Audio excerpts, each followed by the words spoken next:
Welcome to the first episode of This Adult Thing. I'm your host, JJ, and I want to start by thanking you for taking your time to listen to me talk. Thank you for listening to my podcast. Whether you're just listening to the first few seconds to figure out if it's something you want to vibe with, or you've been here or you know me, thanks a lot for taking your time to listen to me. I'm gonna be real with you guys. This is like the fifth time I'm doing this just to record the first episode.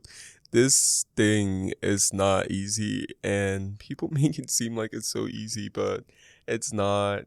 So, this adult thing, I'm gonna talk about the podcast, what it is to me, and where I want to go with it. So, basically, I started this podcast after feeling alone for like a while. But there's this feeling, this feeling where you're not necessarily alone. There's people around you. There's people who love you. There's like all these people, but you just feel lonely. And that was like the root of it. But also, we won't feel or grow by ourselves. In this generation, most people don't like to have some conversations because they're uncool, air quotes, or I don't know what, but there's just some stuff that people don't talk about.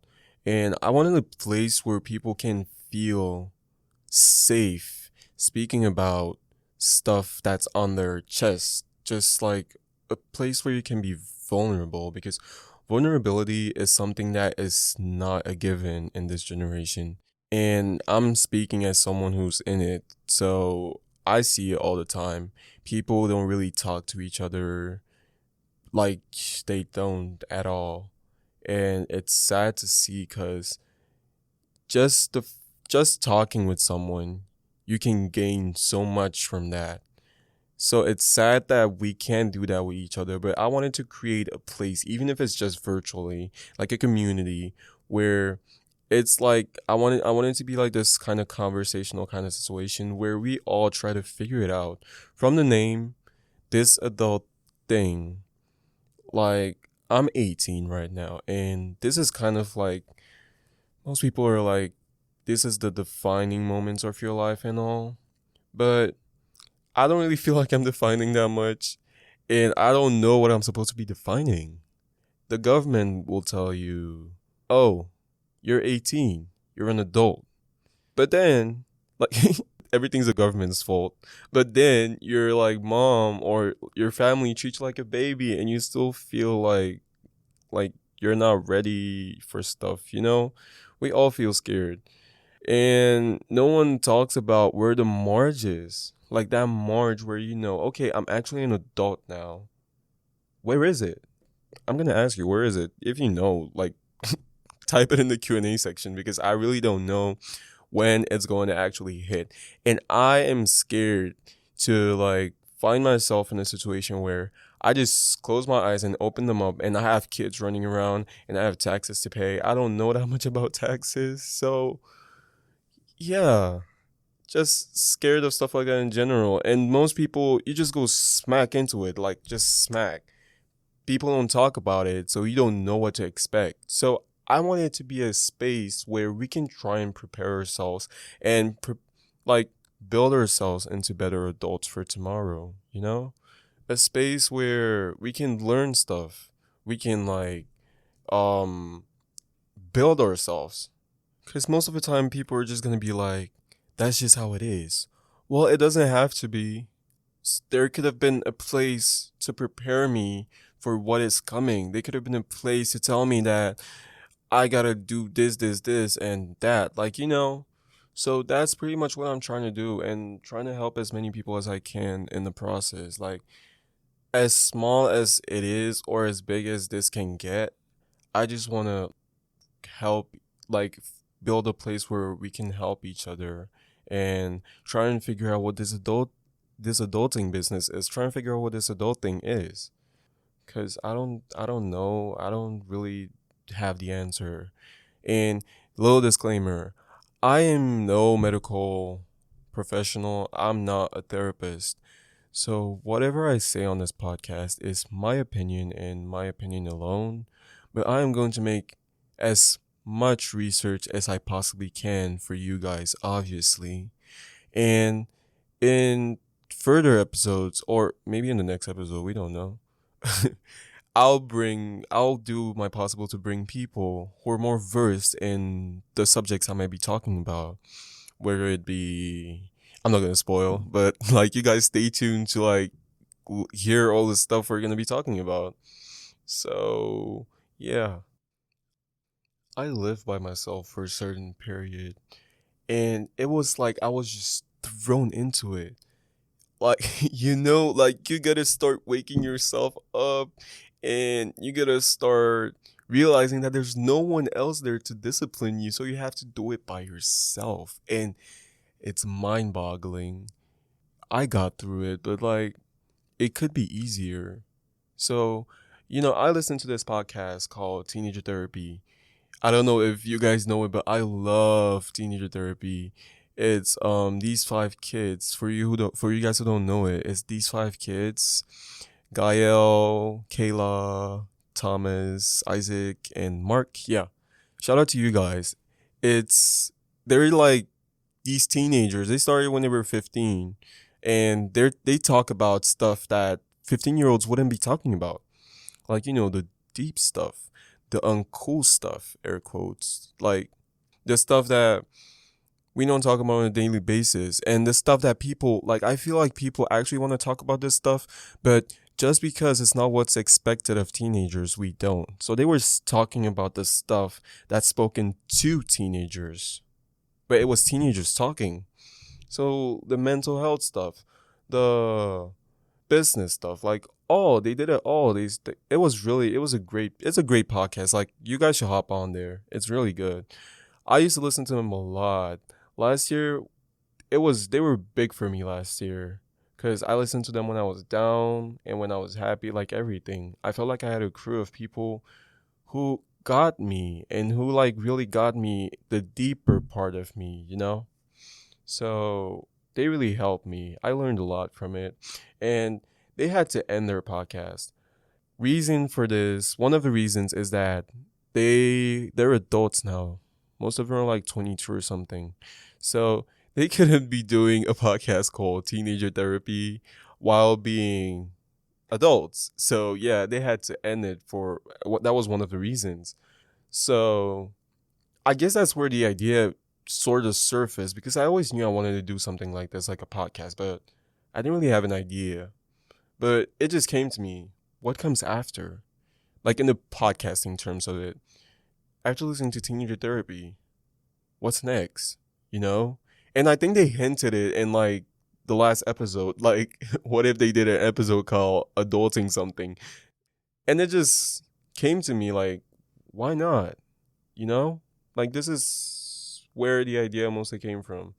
It's like a transitionary podcast where we accompany each other into our adult years and try our best to figure stuff out together. We're going to have all kinds of conversations on here. So you better stick around if you want to like get into like all of this, because I would love to have you and have your insights and everything.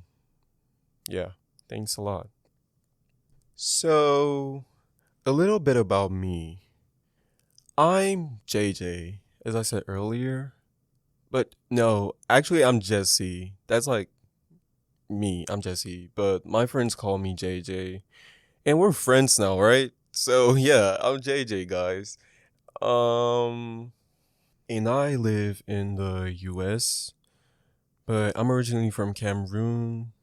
And please do not ask me if Cameroon is in Asia. I don't know why a lot of people keep thinking that, but Cameroon is not in Asia. Cameroon is in Africa. We're on the west central coast of Africa, and we're known as the armpit of Africa. Yeah, I know it sounds gross, but that's just how people call it.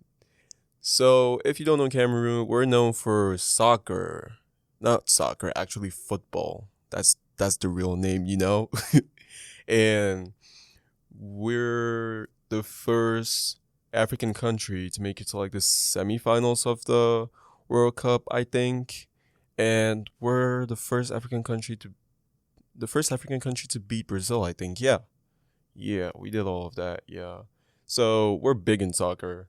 And I moved here like around last year, and it's been rough, like meeting new people, especially in America. A lot of culture shocks. People are not that friendly, and there's not that many people out in the streets. Whereas in Cameroon, Douala, where I lived most of my life, there's a lot happening everywhere. There's people everywhere, but it's different here, and yeah, that's stuff I had to adapt to, but it's been alright. I've made some friends, some really nice friends and all. So, yeah, more stuff about me. I love modeling. I like acting too. And I really like anything artsy. But I don't know. I won't call myself an artsy person, but I love art. I love history. I love philosophy, fashion. Yeah, I love to like dress up, I guess. And yeah, I like to get fly. That's how you say it. Yeah. And I bake. Yeah, I bake a lot. I love reading, swimming. I love anime. We're gonna talk about anime in some further episodes. So if you're an anime geek, like I'm your guy, you know? So just stick around. Yeah, that's a little bit about me. So let's get into the episode. This episode is supposed to be about that feeling where you've wanted something for so long and you've wanted it so hard, but then when you get it, it's not that great anymore? And we're going to talk about it in the context of friendship. So it's kind of like being friends with everyone versus your peeps kind of episode, like your guys. And we're going to kind of talk about popularity and if it's really that worth it. All right, guys, let's back up a little bit right now. So, as I said earlier, I'm from Cameroon. And just as context, in Cameroon, we speak two languages. Cameroon's a bilingual country. I think the only other one is Canada. So, we speak French and English. And I mean, the bilingual countries in terms of French and English. So we have two different schooling systems. There's the French system and the English system, Francophone and Anglophone. And I was on the English side of things, but your boy knows French. Like, je parle français. I'm fluent in both languages. And in school, we had this system where it's like, you know how you guys have homerooms, depending on who I'm talking to, depending on who's listening. Because in America, they have homerooms, I think. I don't really know how it works in high school or in like middle school, but there's like homerooms, just to give context. But the homerooms is where we stayed. We didn't go out. So we mostly stayed and we always stayed in one class. So if it's like 12th grade, there's a 12th grade class with 12th grade written on it. But then we don't leave. We don't go to other classes, like the other teachers' classes. The teachers come to us. So yeah, I know that's crazy, but that's how it works. The teachers had to walk around. Yeah. So our system is a little bit like the British system, but it's not that similar because there's some stuff that's different. I don't know how the British system works either, but it's kind of similar because you know how the British people have the GCSE, we have the GCE, and we have it like the ordinary level and the advanced level. And we also have forms, not grades. And it's split into the sense where middle school or college, not like college university, but college, middle school, is from sixth grade to um 10th grade. Yeah, that's where middle school ends. I know it's crazy, but we only have 2 years of high school. So high school is 11th and 12th grade. Yeah, that's context. So you know how in the American high school movies, everything happens like in the canteen or the cafeteria. No, everything happened in class. Like the queen bee who bosses people around with her minions, and the jock who's also her boyfriend with his minions, and they rule the class, like all that. They rule the school, but in a smaller scale. So you had those guys, and then you had me and my friends. So I was kind of like your typical nerdy, um, quiet, misunderstood guy who's always at the back of the class, doesn't talk that much to people, but answers all the questions the teachers ask and is like the teacher's pet. Yeah, that was me. Not much of a teacher's pet, like not that much, but yeah. And I had my few friends, like the table of dorks. Yeah.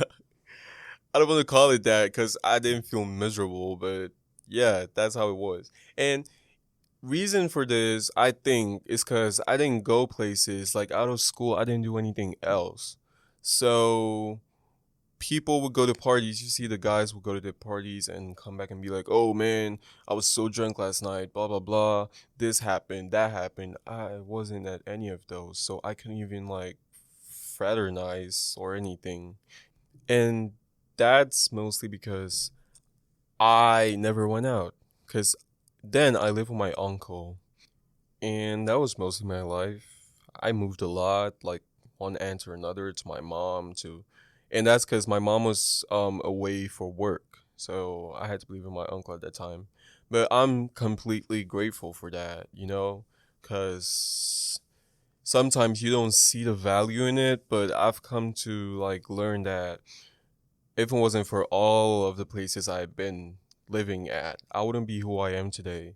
I wouldn't be this deep, and like I wouldn't be able to see stuff with colors because most of the time I'm people see stuff in black and white. So I can see stuff in black and white because I have to see it from different perspectives, from being in different environments. And I'm grateful for that. I'm grateful. I won't change anything. So as I said, living with my uncle, it was kind of like this strict kind of situation. Like my uncle was nice and all, but when it came to grades and school stuff and discipline, no joke there. You had to come up straight. So I'm mostly this kind of person who doesn't want to get in trouble. Maybe that's me being a people pleaser, but like I'm working on that, guys, and we're gonna talk about that more. But yeah, I didn't want to get in trouble, so I didn't do anything to get anyone upset. So most of the time, it was me staying at home, reading my books. Like I love reading, so I read a lot of stories. And as I said, those are the stuff that built me into who I am today. So I love reading, and I just study and go to school and work on my grades, and that was just it. Like I had other stuff going on. I had like church. I had um a tablet and all, but like I didn't fraternize. I didn't like go to the parties. I didn't. I'm not saying that's important. I'm not saying, but at the time, when you're in like middle school, you see it as so much more than that. So much more than it actually is. So I kind of felt bad sometimes. I didn't really go through FOMO that much, but like it hits you sometimes. So yeah, it's valid if you feel like that. So I didn't really go out, and people just labeled me as this boring kid who doesn't want to do anything and who's boring. So I stopped getting invited to the parties, and people started ignoring me, and that was that. And at the time I had my friends, like the ones that I'd hang out with, the ones that, because you had the popular kids, and then the ones that were roaming around them and would like copy their every move to like be around them. And then you had me and my friends. So yeah, at least I had that.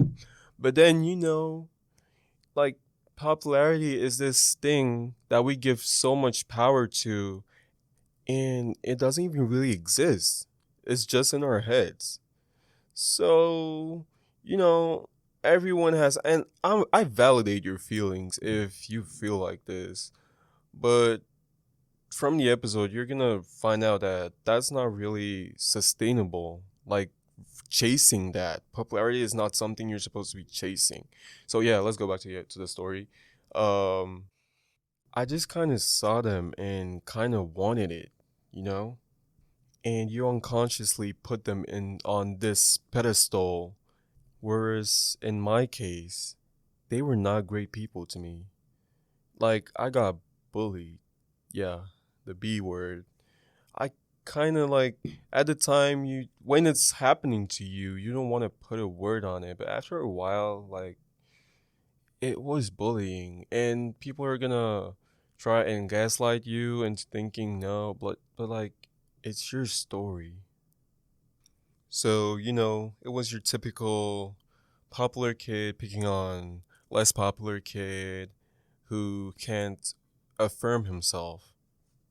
Like they do stuff like laugh at me because in our schools in Cameroon, like we wear uniforms. So the only way you can stand out, like if you want to stand out and be like, oh, I'm this, I'm the shit, is if you have the latest shoes or like you have a fancy watch. There's other stuff like iPhones, but like iPhones, we didn't bring phones to schools. They stay at home. So it was your shoe game. Your shoe game mattered a lot. And most of the popular kids came to school with all the fancy shoes like the Balenciagas, the AF1s, the, all of them. So I wasn't the most privileged kid. So I mostly had hand me downs. And I had nice shoes, but like just not branded shoes. So the only branded shoe I had at the time was an Adidas Superstar. And at the time, they were trying to form bonds with me. But it was like your kind of situation in the movies where you see the popular kid getting a nerdy kid to do his homework or to tutor him or to do stuff. That kind of situation. But for me at the time, I felt like I was included. I was part of a cool crowd. I was getting part of a cool crowd. So I had to dress a type of way. I had to act a type of way. I had to fit in. If not, they were going to throw me away. So I started wearing the Adidas Superstar almost every day. And you know what happens when you wear shoes a lot? They get worn out. And when they got worn out, they laughed at me about it. Like, you try so hard to impress a certain group of people.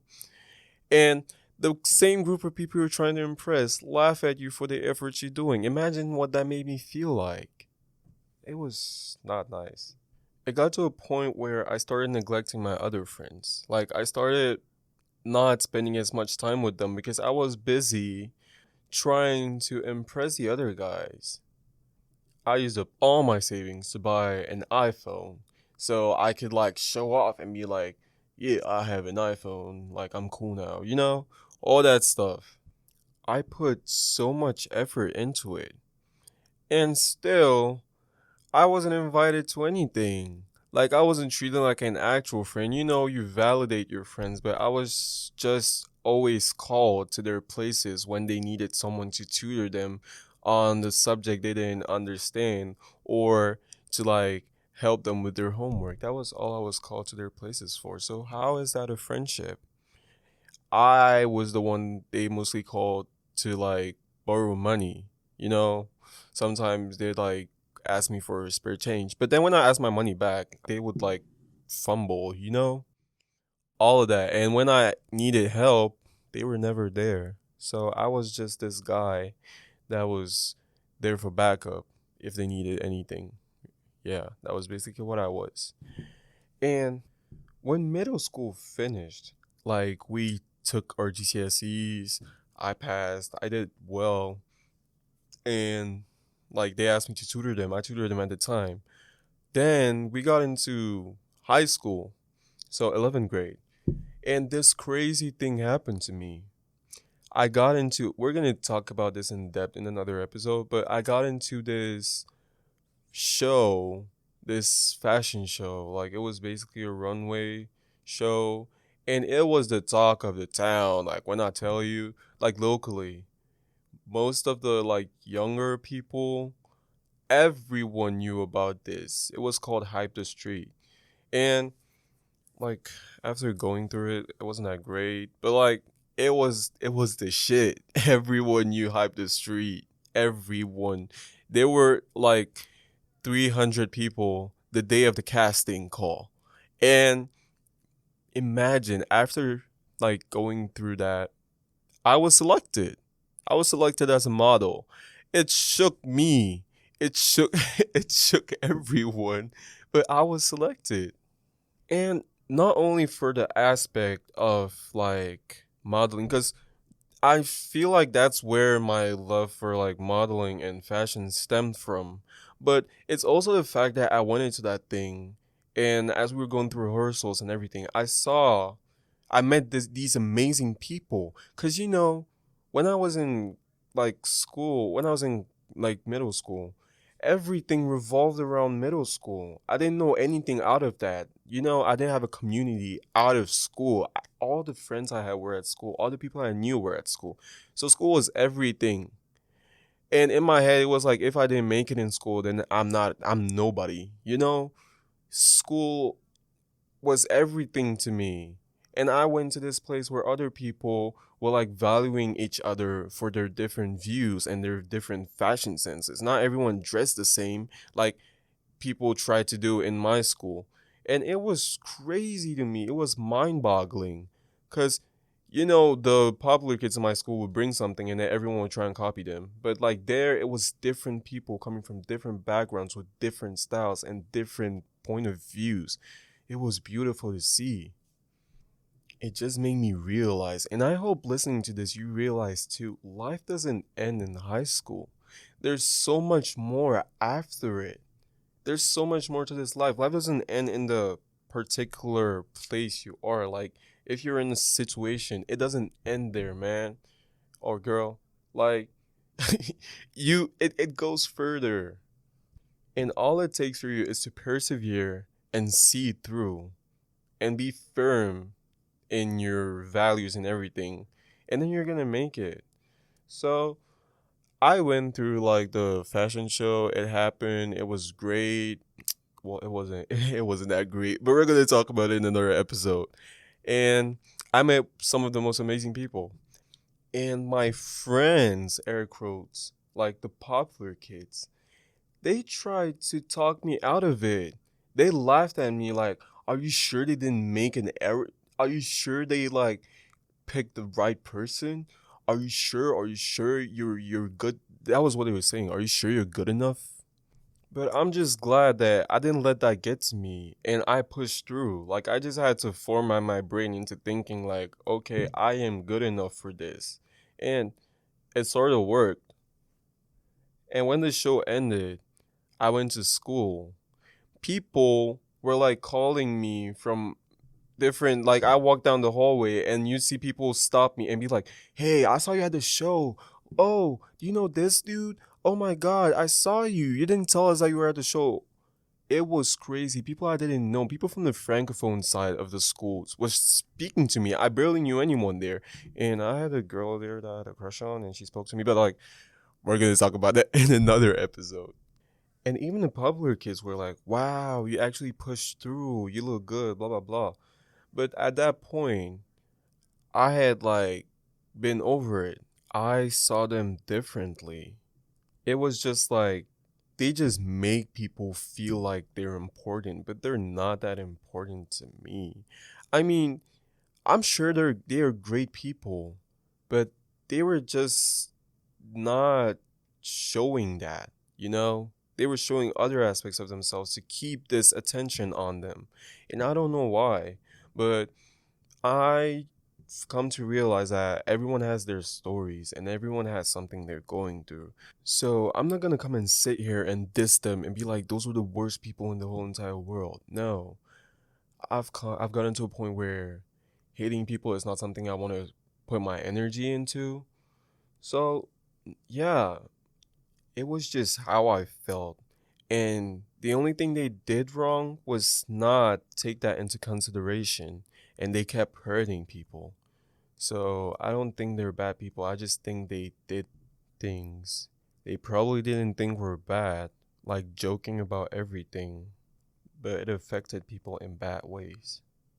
So at this point, I'm like building up my confidence. I'm like sure of myself. I'm like firm in my like views because I just realized that I wasn't weird. It was just them trying to fit everyone in this narrow box that this is how you have to look like if you want to be cool. I just had different views and I was comfortable in my different views no matter what they said. If they said I was weird, I take it. Like it's me. That's what I like. They used to laugh at me because I like anime and I like art. Like what? What? You laugh at me for drawing? It just sounds so stupid to me right now, but it got to me at that point and I stopped drawing. I used to draw really good. Real talk. Like no joke. So I just started like building my personality cuz at that point I didn't have one cuz I tried copying them so much. And that's on me. I didn't know any other music than the ones they listened to because I wanted to go and impress them. Like, I know this song, I know that song. But, like, my friend Chloe's like one of the best people I've met. Like, she's just so real and deep. And she hooked me up on Frank Ocean. Like, I did not know who Frank Ocean was, I did not know who that was. And that led to me going deeper and finding out I like R&B. Like who would have thought that? And I started doing stuff that they found uncool. I started baking. I started singing. I had to stop singing because apparently it wasn't manly of me. But it's something I like doing and I do it good. So I'm gonna do it. I started hooping. And see, in Cameroon, soccer, football is like the primary sport. So if you're a dude and you don't know how to play or you don't know stuff about soccer, you're getting bullied for that. I'm sorry. And I was. Like, I wasn't cool for that. But I just don't like the sport. I don't know how to say it. So I started playing basketball because I liked it. But I'm not that good. And the most important thing, I started valuing the people who were there with me from the start. Like my friends, the one I started neglecting, I started putting more effort into our relationships, like the ones that counted. Because I'm not saying these other people were bad people, like I said earlier, but they were not valuing me. And it didn't feel like a friendship. A friendship or a relationship is supposed to go both ways. And I felt like it was going one way for like the longest time. And I don't need to be there to wait for like the validation to come from them. So I just stared away and moved to the people who were actually there for me and who actually cared about what I thought and cared about me. And I started seeing out of the box. It didn't stop in high school. Life just went on. Like sometimes you forget that. I forgot that, but it just goes on. I don't know where the other guys are today, like the popular kids. I have no idea. But like you see, they had this impact for some time, but the minute I took my power back, they didn't anymore. And now they're not in my life anymore. And that's completely okay. So what I'm trying to convey from all what I said is that this popularity thing, it's not actual, it's not real. It's just something that people make up in their heads. And if you're listening to this kind of in the situation where I was a few years ago, you're probably listening to this like, oh, shut up. Like, you're just sounding like everyone else. Like, it's cliche, but it's true. And you're gonna find out for yourself in like maybe a few days or a few weeks or a few years. Everyone's journey is relative. I think I'm just here to give you a heads up that you're more important than that. You're more valuable than the value that those people give to you. You know, you're deeper than that. You're so much more if you want to just go deeper and explore that and not listen to what others have to say. And so please don't chase popularity because I'm not saying it's the worst thing. I'm not saying like, oh, popularity killed my parents, it killed my whole family. No. Like I have friends who are popular Like Chloe. Chloe's popular. She wouldn't like me saying this, but she's popular. A lot of people know her around town. And we're going to talk about this in another episode. But I feel like, from my point of view, she's just herself. Because she's the kind of person who wouldn't give a schmack about any of this. But still, like, I feel like she just stays herself. And people resonate with that. And they want to know more. And she's genuinely a great person. Like, she impacts people in positive ways. She impacted me in a positive way. Like, she's one of the best encounters I've ever made with one of my other friends, Mark. So it's kind of like those things where there's not a right answer. You just have to like figure out where you situate yourself. But I'm gonna tell you from my experience, it's not that great. So instead of trying to chase something that's not there, something that's not in your control, because it's other people holding it, it's other people that give you value, and you never win. You always be miserable because you're measured in terms of what other people think of you, in my opinion. Instead of that, chase yourself. Like, go deeper. It sounds so cliche. I know I'm cringing too, but like, it's true. Guys, search for your like inner selves, I guess. Like, go out and do something, like be with, and on top of all of it, just be there for the guys that are always there for you, no matter what. The guys that support you. The friends that you actually feel like they're your friends. Most of the time, the real friends also go rogue, but some of the time, there's the ones that stick with you through it all. So those are the ones you should look out for, not those who will put you down and look at you from a pedestal.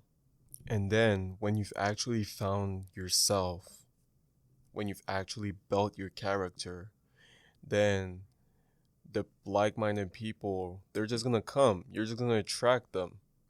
And you're gonna be so sure of your views and your values and your tastes that it's just gonna resonate with them. It just sticks. Then it gets easy. And that's sustainable. But I'm not gonna sit here and talk to you like I figured it out. I still am figuring it out.